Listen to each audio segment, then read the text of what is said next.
You know exactly what happened. You remember it clearly. And somehow you're the one who ends up doubting it. This exact experience has a name, and it traces back to something oddly specific. A pair of gas lamps in a London townhouse, dimmed on purpose by a man trying to convince his wife she was losing her mind. That story was fiction.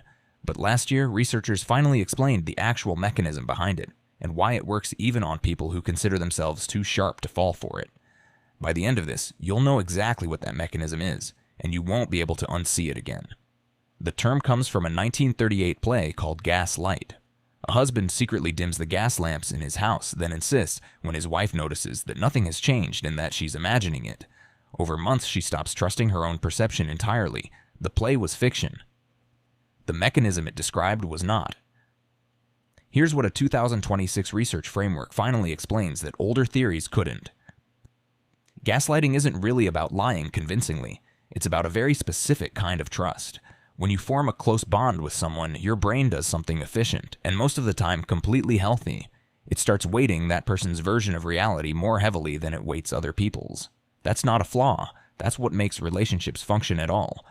But it also means the person you're closest to sits in what researchers call an epistemically privileged position. Your own senses tell you one thing, someone you trust tells you another. And because of that privileged position, your brain doesn't automatically side with your own eyes. It rarely starts with something big. A denied conversation. That never happened. You're remembering that wrong.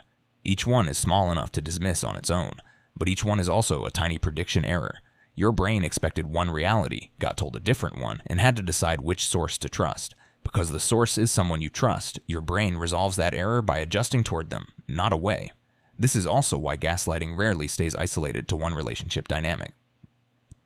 Researchers studying coercive control have found it consistently paired with other patterns of control. Isolation from other people who could confirm your version of events, monitoring, escalating demands. The fewer other trusted sources of reality you have access to, the less competition there is for the gaslighter's version. The fix isn't arguing harder about what actually happened. Arguing keeps you inside the same frame, where their word and your word are competing for the same authority. What actually works is rebuilding outside verification. Other people, records, your own written notes from before the doubt started. You're not trying to win the argument about reality, you're trying to restore a second vote. Here's the part that connects back to the last video. Once someone's grip on their own perception has been loosened enough, DARVO becomes almost effortless to use on them.